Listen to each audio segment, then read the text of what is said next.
Thoughts after that game? Disappointed to lose, delighted with the performance. What was the defining factor? Why were you so happy about that performance out there today? The discipline, the positional play, the attitude of the players, the details were pretty good. Not perfect, but pretty good. And I have very little to moan about today, other than we conceded a goal from a set play and we didn't take our chances. But you know, you don't always get what you want. You don't get what you deserve.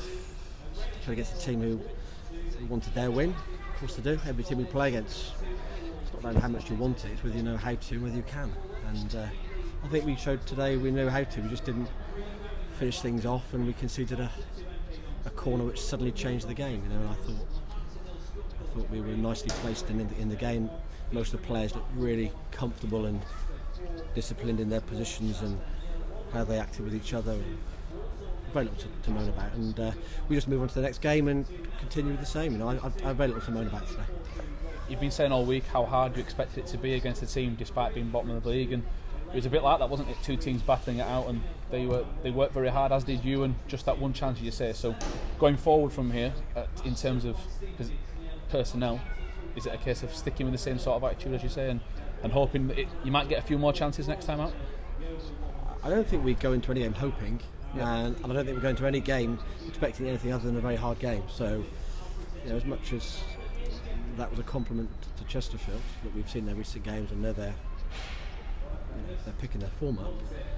You know, you probably haven't found me saying the last 600 games of any game that I think it's going to be an easy one, because everyone we play against, manager, coach, kit man, players, are professional people, and they want to win, and it's their livelihood. So you'll never get anything other than a hard game, but it's how you go about it. We did enough today to be well and truly in control of that game.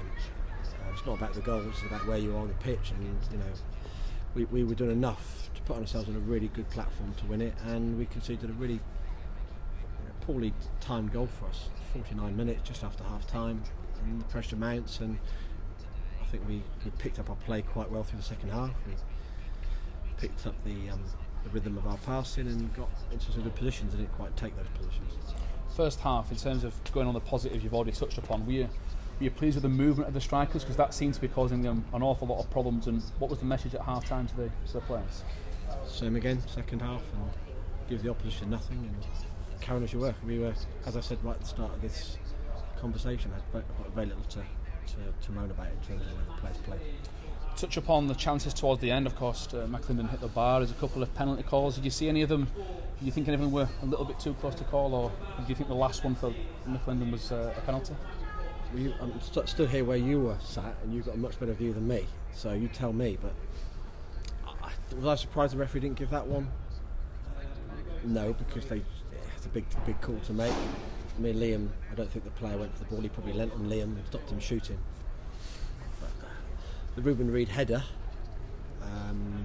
some of our players will claim it's a handball. If it hits his hand, it's a penalty. There's no doubt about it. It obviously didn't hit his hand because the referee didn't give it. You know, and if that's the case, whether it's intentional or not, the ball's flying at goal, and if it hits his hand, it's a penalty. I mean, we had 3 or 4 handballs in the game today where the ball's bounced up on someone, hit someone's hand right by their thigh. That's not intentional, but it's a free kick. Fine, no problem. The ball's flying in the back of the net and it hits someone's hand. That's a penalty. So obviously it didn't hit his hand. That's fine. So it wasn't a penalty because it didn't hit his hand, because there's no way the referee could not have given it if it hit his hand. What was your view here? From here, I thought the last one looked like a penalty, but I thought the handball wasn't. But did it hit his hand? I didn't. Too quick to see. To see it bounce clear. But the referee got it right then. So, in terms of going back on the points with your changing system, you start with a 4-4-2. You seem to switch it a little bit with the subs, and were you pleased to see, as you mentioned, you've got little to moan about, but that's a positive going forward, that different systems seem to work in drips and drabs. I've never tried that before. I've never changed the system before in a game, so you know, it's something to work on and go forward. Going forward, it's Crawley. What are your initial thoughts against them? It's the next game. It'll be a tough game.